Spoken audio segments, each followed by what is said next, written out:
Hello everyone, स्वागत है आपका एक नई वीडियो में। आज आपको छोटी सी इन्फॉर्मेशन भी देनी है, थोड़ी इन्फॉर्मेशन आपसे ही मांगनी है। अभी मेरी लोकेशन है यूईआर 3 पर, सेक्टर 23 रोहिणी के पास में।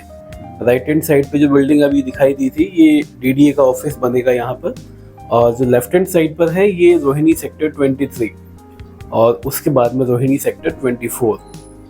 ये सामने 24 है, इससे पहले 23 था। और पूछना ये है कि ये क्या कभी इसका कोई प्लान है डीडीए का इसे कंप्लीट करने का या नहीं। ये है यूईआर 3 और 6 किलोमीटर अभी ये बना है। बनना तो ये काफ़ी लंबा था, लेकिन ये सिर्फ 6 किलोमीटर बना है। लेकिन उसमें भी ये मिडल में आकर यहाँ ये ब्लॉक हो जाता है जहाँ ये नहीं बना हुआ। दीप विहार के पास ये लोकेशन है, बेगमपुर के पास। और ये क्योंकि यहाँ से सीधा नहीं जा सकते, मिडल में ये कोई लैंड एक्वायर ना होने की वजह से ये देखिए रोड यहाँ जाके बंद हो जाता है, और यहाँ से आगे हम नहीं जा सकते हैं सीधे। ये देखिए छोटा सा हिस्सा है, कोई लैंड का कोई इशू उस टाइम रहा होगा, और ये इतने सालों में आज भी इसका सोल्यूशन क्यों नहीं हुआ, ये मुझे थोड़ी सी कंफ्यूजन है। अब इसके बंद होने की वजह से हमें यहाँ से राइट लेना होता है सेक्टर 24 की साइड, और थोड़ा आगे जाके लेफ्ट होना होता है दीप विहार के साथ से, और हम वापस यूईआर 3 पर आ जाते हैं। यहाँ पर फिलहाल में ट्रैफिक बहुत ज़्यादा बढ़ गया है, क्योंकि कंझावला रोड पर थोड़ी सी दिक्कत है पानी की वजह से। तो बसेस भी यहीं से जा रही हैं और गाड़ी भी यहीं से जा रही है। ये लोग यूईआर 2 पर तक जाएंगे, हेलीपोर्ट से लेफ्ट लेंगे और वापस कंझावला रोड पर आ जाएंगे। मतलब जो कुछ हिस्सा है 200-300 मीटर का, वही ख़राब है। उसे अवॉइड करने के लिए इतना लंबा चक्कर लगाना पड़ रहा है। ये दीप विहार है, राइट हैंड साइड पे जो बिल्डिंग्स देख रहे हैं ये दीप विहार है। सेक्टर 24 के बिल्कुल साथ लगता है, रोहिणी सेक्टर 24 के। काफ़ी अच्छी डेवलपमेंट है दीप विहार में। अब इस अप्रोच रोड को देखिए कितना इस पर ट्रैफिक है।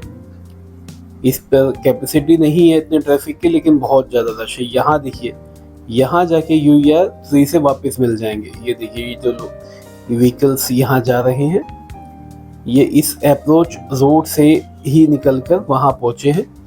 मतलब कि जो रास्ता हमारा कुछ सेकंड का था, वो रास्ता आज की सिचुएशन में 5 मिनट से लेके और 25 मिनट तक का हो गया है इस वाले पॉइंट पर। अगर डीडीए के पास उसका कोई सोल्यूशन नहीं है, अगर वो कंप्लीट नहीं होना है, तो यहीं से निकाल दे। यही वाला जो अप्रोच रोड है, इसी के आसपास का लैंड लेकर और इसी को इस लायक बना दे कि यहाँ से लोग निकल जाए आसानी से। ठीक है भाई, नहीं है इनके पास सोल्यूशन। ये जो रोड है ये एक्चुअल में पुराना रोड है, जो कि यहाँ के गाँव को जोड़ता था। मतलब पूट, प्रहलादपुर, बरवाला, इन गाँव को जोड़ने के लिए ये रोड हुआ करता था, जब यहाँ ये रोहिणी नहीं थी। उस टाइम के रोड है, आप देख सकते हैं बिल्कुल सीधा गया है ये उस टाइम से हैं। तो रोहिणी के बनने के बाद में क्योंकि नए रोड्स बन गए, तो इसलिए ये कहीं कहीं बचे हैं, लेकिन जहाँ बचे वहाँ काम भी आ रहे हैं। देखिए आपने देखा भी। तो इसकी इन्फॉर्मेशन आप मुझे ज़रूर देना, आपके पास कोई भी इसके बारे में कोई इन्फो हो कि भाई ये क्या बनेगा नहीं बनेगा, कोई कोर्ट केस है, स्टे है, सोल्यूशन होने के चांस हैं नहीं है, इसके बारे में मुझे नॉलेज देना मुझे चाहिए इसके लिए, क्योंकि मैं भी आपको शेयर कर दूंगा फिर कि ये इसकी वजह है। अच्छा, अब ये मैं आपको दिखाता हूँ। अगर सरफेस से हम इसमें अब जाते हैं, क्योंकि फ़िलहाल तो जाना यहीं से पड़ रहा है, क्योंकि अब इसमें क्या है ना, बसेस का लोड भी आ गया है। पहले इसमें बस कम चलती थी, अब बस इस पर ज़्यादा है, क्योंकि अब उनका रूट डाइवर्ट किया गया है। इस वजह से यहाँ से हम इसमें निकलते हैं। तो अभी आज ही मुझे इसमें लगभग लगे 5 मिनट, जबकि आज बहुत अच्छी सिचुएशन थी। मतलब जाम कम था। जब जाम ज़्यादा होता है तो मतलब 15 मिनट भी लग सकते हैं, 25 मिनट भी या उससे ज़्यादा भी, क्योंकि लोड बहुत ज़्यादा है और लोग अगर रॉन्ग साइड आ जाते हैं तो उससे जाम जल्दी से नहीं खुलता है। हम दिल्ली वालों को आदत है अब तो मतलब जाम में चलने की, क्योंकि हम उम्मीद ही नहीं करते कि भाई हम जल्दी पहुंच पाएंगे।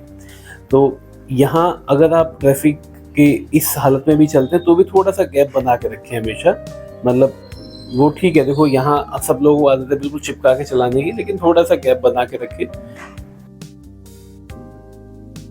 इसमें ये सेफ्टी पॉइंट है कि सामने वाली जो गाड़ी है, कई बार क्या होता है स्पीड ब्रेकर कोई सामने हो या कोई ढलान हो, उसकी वजह से हल्की फुल्की वापस भी आ सकती है, तो उसमें डैमेज होने से हम बच जाते हैं।